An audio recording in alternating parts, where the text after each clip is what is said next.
जी students, अपने पिछले lecture में हम लोगों ने ब्रांचेस ऑफ बायोलॉजी को स्टडी किया था, जैसे morphology, physiology, anatomy, histology, cell biology, genetics and taxonomy. आज हम रिमेनिंग ब्रांचेस स्टडी करेंगे बायोलॉजी की। तो सबसे पहले हम लोग स्टडी करते हैं पैलेंटोलॉजी को। Palaeontology is the study of fossils. हम देखते हैं कि पैलेंटोलॉजी वो ब्रांच है बायोलॉजी की जिसके अंदर हम लोग फॉसिल्स को स्टडी करते हैं। हम देखते हैं कि fossils are the remains of extinct organisms, यानी कि हम देखते हैं कि फॉसिल्स बाकियात होती हैं डेड ऑर्गेनिजम्स की। और फॉसिल्स बनते कैसे हैं? Under the earth high pressure और टेम्परेचर में ये डेड बॉडीज जो होती हैं वो फॉसिल्स में कन्वर्ट हो जाती हैं ओवर द ईयर्स। इसके बाद जो ब्रांच हम लोगों ने स्टडी करनी है वो है एनवायरमेंटल बायोलॉजी।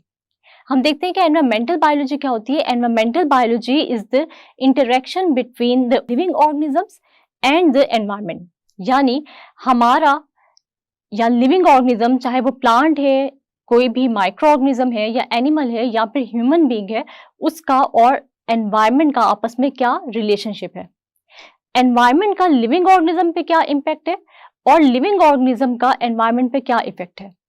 इसकी एग्जाम्पल हम यूं ले सकते हैं कि ह्यूमन बीइंग की जैसे जैसे पॉपुलेशन बढ़ती जा रही है वैसे वैसे हमारे एनवायरनमेंट में पोल्यूशन बढ़ती जा रही है।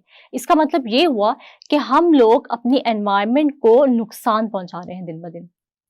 इसी तरह जब एनवायरनमेंट जो है वो पोल्यूटेड हो जाएगी तो वो भी हमें इन रिटर्न नुकसान पहुंचाएगी। कैसे?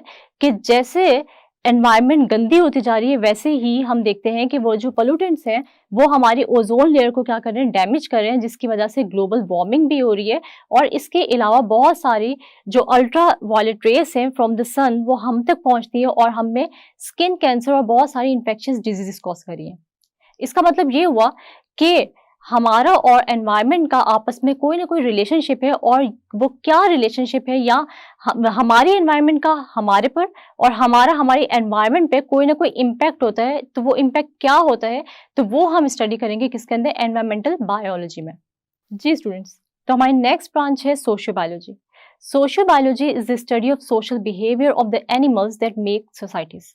हम देखते हैं कि सोशियो बायोलॉजी के अंदर हम लोग स्टडी करेंगे एनिमल्स या ह्यूमन बीइंग्स का सोशल बिहेवियर जो कि सोसाइटीज बना रहे हैं। इसके बाद हम लोग देखते हैं अपनी नेक्स्ट ब्रांच जो कि है parasitology. Parasitology is the study of parasites. मगर उससे पहले कि हम पैरासाइटोलॉजी को स्टडी करें हमें यह जानना जरूरी है कि पैरासाइट्स क्या होते हैं, जो कि हम देखते हैं पैरासाइट्स की डेफिनेशन आपके ब्लू बॉक्स में लिखी हुई है साइड पे। तो parasites are the organisms that take food and shelter from the living host and in return harm them. इसका मतलब ये होता है कि पैरासाइट्स ऐसे ऑर्गेनिजम्स हैं जो कि दूसरे लिविंग ऑर्गेनिज्म को जिसकी बॉडी के अंदर या ऊपर वो रह रहे हैं उससे वो जगह यानी रहने की जगह और फूड ले रहे हैं, मगर बदले में यानी इन रिटर्न वो उसको नुकसान पहुंचा रहे हैं। इसकी एक छोटी सी एग्जांपल अगर हम लोग देखें तो हम एक मॉस्किटो की एग्जांपल लेते हैं जो कि एक्सटर्नल पैरासाइट है। ये हमसे ब्लड तो ले लेता है मगर इन रिटर्न ये हमें डेंगू या मलेरिया कॉज करता है। तो इसका मतलब ये हुआ कि ये हमसे फायदा ले रहा है, यानी हमसे फूड तो ले रहा है मगर बदले में हमें डिजीज कॉज कर रहा है। तो इस तरह के बहुत सारे पैरासाइट्स को, जैसे लाइसिस हैं, इसके अलावा हम देखते हैं कि मॉस्किटोस हैं और भी बहुत सारे हम देखते हैं लिवर फ्लूक वगैरह, ये सारे के सारे पैरासाइट्स हैं जो कि हमें डिजीज कॉज कर रहे हैं। तो इन सब के सब पैरासाइट्स को हम स्टडी करेंगे पैरासाइटोलॉजी में। हमारी नेक्स्ट ब्रांच है immunology. Immunology is the study of immune system of animals which defends the body against invading microbes. सबसे पहले हमारे लिए जानना जरूरी है कि इम्यून सिस्टम क्या होते हैं। इम्यून सिस्टम किसी भी एनिमल का वो सिस्टम होता है या किसी भी ह्यूमन बीइंग का वो सिस्टम होता है जो कि उसको जर्म से लड़ने में मदद देता है, यानी हमारी जो प्रोटेक्टिव शील्ड होती है वो होती है हमारा इम्यून सिस्टम। तो इम्यूनोलॉजी के अंदर हम अपने इम्यून सिस्टम के बारे में ही स्टडी करेंगे। हमारी नेक्स्ट ब्रांच है biotechnology. Biotechnology is the application of living organisms to make the products for the welfare of mankind, यानी इसके अंदर हम लोग लिविंग ऑर्गेनिजम्स को यूटिलाइज करके ऐसी प्रोडक्ट्स बनाएंगे जो कि हमारे अपने फायदे के लिए इस्तेमाल होंगी। जैसे अगर हम लोग उसकी एग्जाम्पल लें तो उसकी सबसे जो इजी एग्जाम्पल है वो है इंसुलिन। बायोटेक्नोलॉजी की मदद से हमने इंसुलिन बनाई जो कि यूज होती है फॉर द डायबिटिक पेशेंट्स। इसके बाद हम लोग पढ़ेंगे एंटोमोलॉजी को। Entomology is the study of insects, यानी ये वो ब्रांच है जिसके अंदर हम लोग इंसेक्ट्स को पढ़ेंगे। इंसेक्ट्स की कितनी टाइप्स हैं, वो कहाँ कहाँ पर प्रेजेंट है, इसके अलावा मॉर्फोलॉजी, उनकी एनाटॉमी, इन यानी ओवरऑल जो इंसेक्ट्स की स्टडी होगी वो हम लोग करेंगे एंटोमोलॉजी में। Pharmacology is the study of drugs and the effects on the human body. हम देखते हैं कि फार्माकोलॉजी में हम लोग स्टडी करेंगे कि कोई भी मेडिसिन या ड्रग किस तरीके से प्रिपेयर होती है और उस मेडिसिन या ड्रग को हम किस डिजीज के अगेंस्ट यूज कर सकते हैं और उस मेडिसिन या ड्रग का हमारी ह्यूमन बॉडी पे क्या इफेक्ट होता है। तो ये ओवरऑल जो हम लोग स्टडी कर रहे हैं ड्रग्स के बारे में, वो हम स्टडी कर रहे हैं अंडर फार्माकोलॉजी। इसके बाद मेरे पास एक इंटरेस्टिंग इंफॉर्मेशन है, या हमारे पास एक साइड बॉक्स है जो कि आप लोग की बुक में दिया हुआ है, जिसके अंदर वो आपको ये बता रहे हैं कि बायोलॉजिकल जो मेजर बायोलॉजिकल इश्यूज हैं वो कौन से हैं। हम देखते हैं कि बायोलॉजिकल जो मेजर इश्यूज आजकल चल रहे हैं वो 4 हैं। हम देखते हैं वो कौन कौन से हैं। तो सबसे पहला जो मेजर इशू है वो है ह्यूमन पॉपुलेशन ग्रोथ का, यानी ह्यूमन की पॉपुलेशन में दिन ब दिन इजाफा होता जा रहा है, जिसकी वजह से जो सबसे बड़ा मसला है वो ये है कि फूड शॉर्टेज का सामना है। हम देखते हैं कि इसके अलावा बहुत सारी फैसिलिटीज हैं जो सारे के सारे ह्यूमन बींग्स को जो है वो अवेलेबल नहीं है, क्योंकि जैसे जैसे ह्यूमन की पॉपुलेशन में इजाफा होता है तो ऑटोमेटिकली फूड भी कम पड़ जाएगा और जो फैसिलिटीज अवेलेबल होंगी वो भी कम पड़ जाएंगी। हम देखते हैं कि जो दूसरा मेजर बायोलॉजिकल इशू है वो है इन्फेक्शियस डिजीजेस का, यानी दिन ब दिन बहुत सारी नई डिजीज भी दुनिया में इंट्रोड्यूस हो रही हैं। जैसे कि उसकी एग्जांपल जो है रिसेंटली जो कोरोना वायरस है यानी कोविड-19 जो है वो दुनिया में फैला। इसके अलावा हम देखते हैं एक और मेजर जो इशू है वो है एडिक्टिव ड्रग्स का, यानी एडिक्शन जो है, एडिक्टिव ड्रग्स पे जो है वो भी दिन ब दिन तेजी से उनकी प्रोडक्शन भी हो रही है और बहुत सारे लोग जो है वो ड्रग एडिक्ट हो रहे हैं। एक और जो बायोलॉजिकल इशू है वो है पोल्यूशन का, और पोल्यूशन जो है वो लिंक्ड है with the human population growth, यानी जैसे जैसे पॉपुलेशन ह्यूमन की बढ़ती जाएगी वैसे वैसे पोल्यूशन भी बढ़ती जाएगी। हम देखते हैं कि जैसे जैसे दुनिया एडवांसमेंट की तरफ जा रही है, टेक्नोलॉजी बढ़ती जा रही है, वैसे वैसे जो है वो पोल्यूशन में भी इजाफा होता जा रहा है। और उसकी वजह क्या है कि हम देखते हैं कि बहुत सारी इंडस्ट्रीज लग रही हैं जो कि अपने केमिकल एफ्लुएंट्स जो हैं वो हमारी एनवायरनमेंट में छोड़ देती हैं, जिसकी वजह से हमारी एनवायरनमेंट दिन ब दिन गंदी होती जा रही है या पोल्यूटेड होती जा रही है। इसी तरह जब ह्यूमन पॉपुलेशन बढ़ेगी तो ट्रांसपोर्टेशन के लिए उनको व्हीकल्स भी चाहिए, और जब व्हीकल्स सड़कों पे आएंगे तो वो धुआं भी छोड़ेंगे और वो हमारे एनवायरनमेंट को गंदा कर रहे हैं। तो पोल्यूशन भी one of the major biological issue है जो कि आज हम फेस कर रहे हैं। वैसे तो साइंस की हर ब्रांच आपस में इंटरलिंक्ड है। जैसे अगर हम लोग देखें तो फिजिक्स और केमिस्ट्री का आपस में रिलेशनशिप है जिसको हम कहते हैं फिजिकल केमिस्ट्री। इसी तरह बायोलॉजी का भी आपस में रिलेशनशिप है दूसरी साइंसेस के साथ। जैसे कि हम लोग देखते हैं बायोलॉजी और फिजिक्स आपस में इंटरलिंक्ड है। बायोलॉजी का कहीं ना कहीं हमारी इकोनॉमी पर भी इम्पैक्ट है जिसे हम कहते हैं बायो इकोनॉमिक्स। इसी तरह बायो और केमिस्ट्री का भी आपस में बहुत गहरा ताल्लुक है। इसी तरह हम देखते हैं कि बायो और ज्योग्राफी भी आपस में इंटरलिंक्ड है जिसे हम कहते हैं बायो ज्योग्राफी। और मैथ्स के कौन से रूल्स हैं या फिर मैथ्स की कौन सी टेक्निक्स और टूल्स हैं जो कि हम अप्लाई कर सकते हैं डाटा एनालिसिस में, तो वो हम देखेंगे बायो मैथमेटिक्स में। सबसे पहले जो हम स्टडी करने जा रहे हैं वो है बायोफिजिक्स।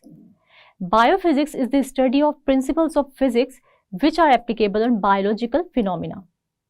हम देखते हैं कौन से प्रिंसिपल्स हैं फिजिक्स के जो कि बायोलॉजिकल प्रोसेसेस पर अप्लाई हो सकते हैं। इसकी एग्जाम्पल कुछ हम इस तरीके से लेते हैं, जैसे कि अगर हम लोग फिजिक्स में लिवर की मूवमेंट को देखें और बायोलॉजी में लिम्स की मूवमेंट को देखें, लिवर की मूवमेंट और लिम्स की मूवमेंट दोनों एक ही प्रिंसिपल ऑफ मोशन पे काम करते हैं। इसी तरह हम देखते हैं कि बायो और केमिस्ट्री का भी आपस में ताल्लुक है जिसे हम कहते हैं बायोकेमिस्ट्री। बायोकेमिस्ट्री केमिस्ट्री से डिफरेंट है।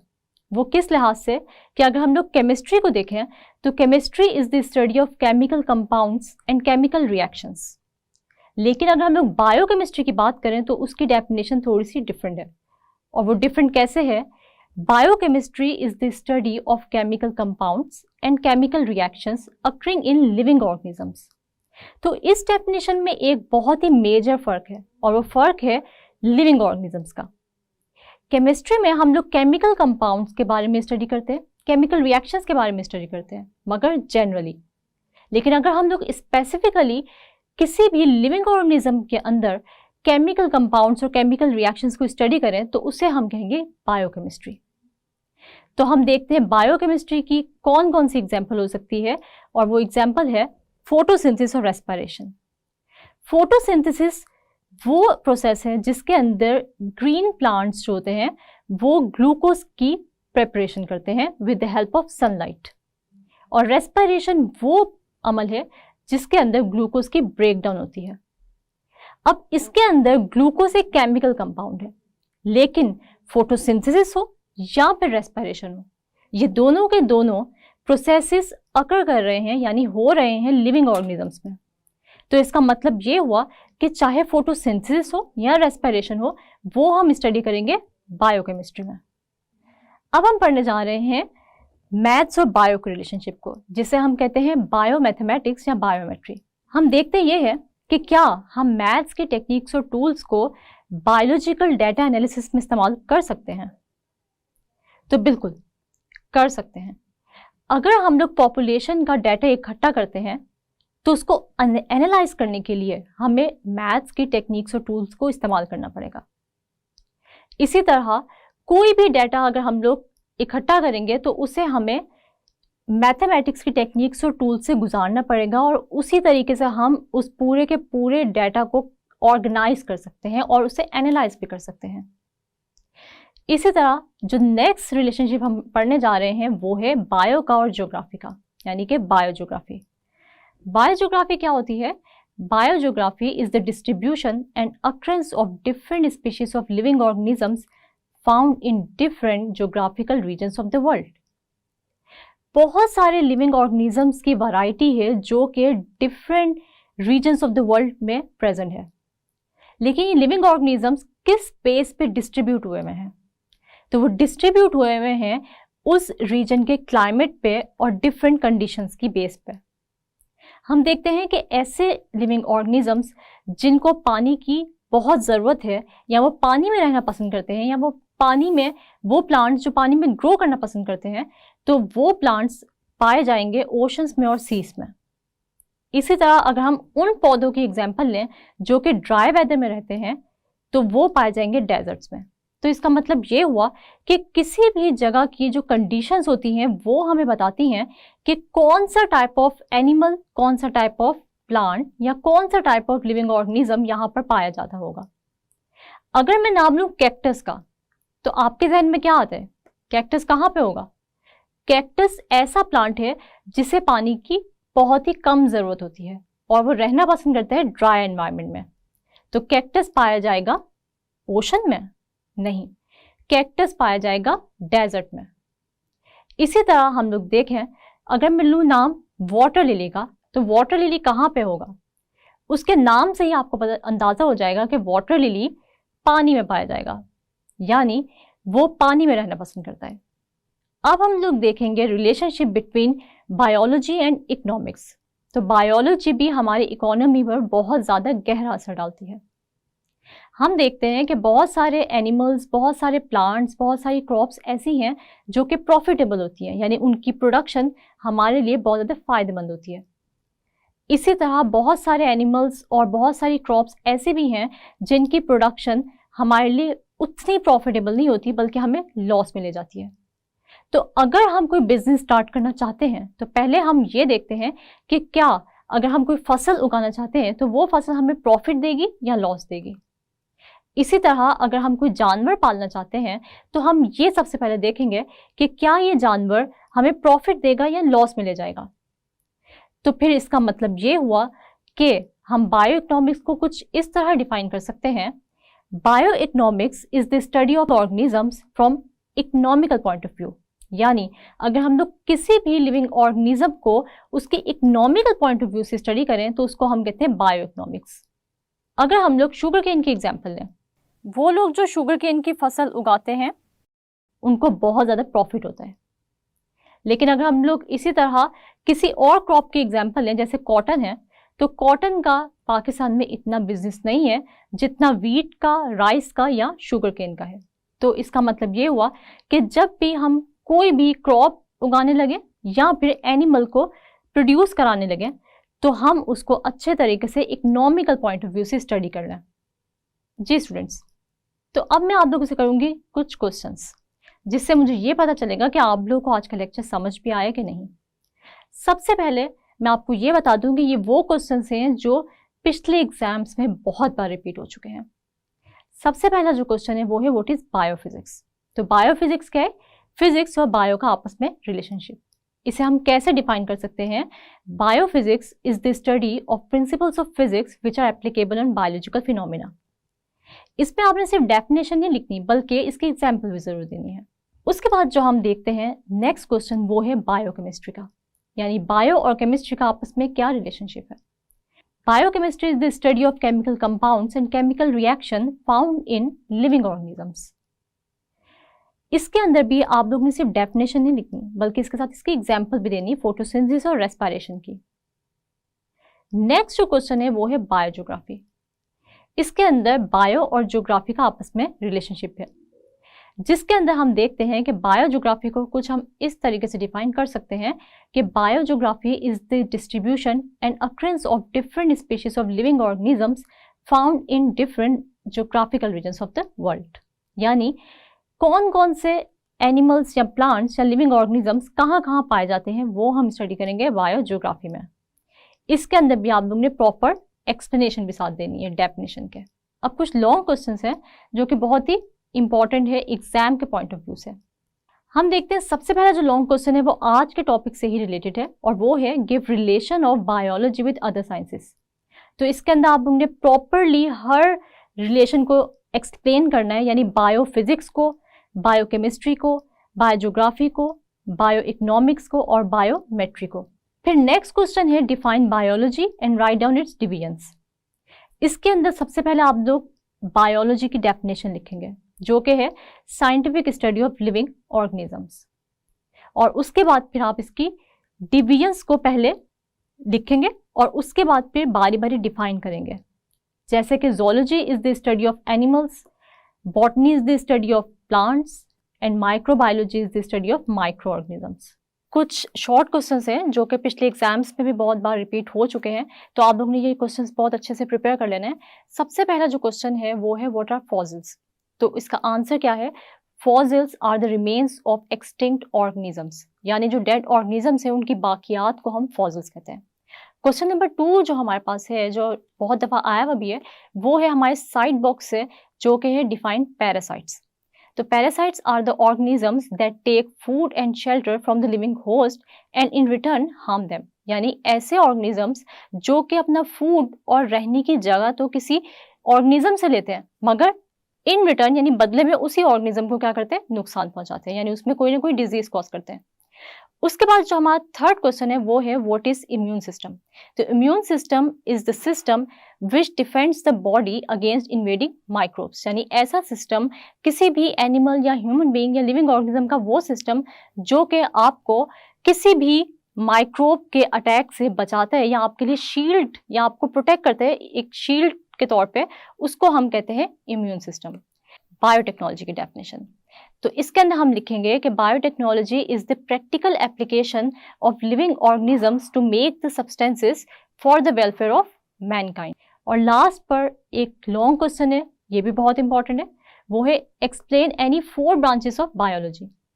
तो इसके अंदर आप लोगों ने कोई सी भी 4 ब्रांचेस को एक्सप्लेन करना है, लेकिन हमेशा वही ब्रांचेस आप लोग अपने लिए चूज कीजिएगा जो आप लोगों को बहुत अच्छे से आती हो। जैसे कि अगर मैं आपको एग्जांपल दूं, मॉर्फोलॉजी, एनाटॉमी, फिजियोलॉजी, हिस्टोलॉजी, अगर ये ब्रांचेस आपको अच्छे से आती हैं तो आप इसको एक्सप्लेन कर दें। तो morphology is the study of form and structure of living organism, anatomy is the study of internal parts of living organisms, histology is the microscopic study of tissues and physiology is the study of functions of different parts of living organisms. ये quiz अच्छे से आप लोगों ने review कर लेना है और अच्छे से प्रिपेयर कर लेना है, क्योंकि ये सारे वही क्वेश्चंस हैं जो एग्जाम वाइज इंपॉर्टेंट हैं।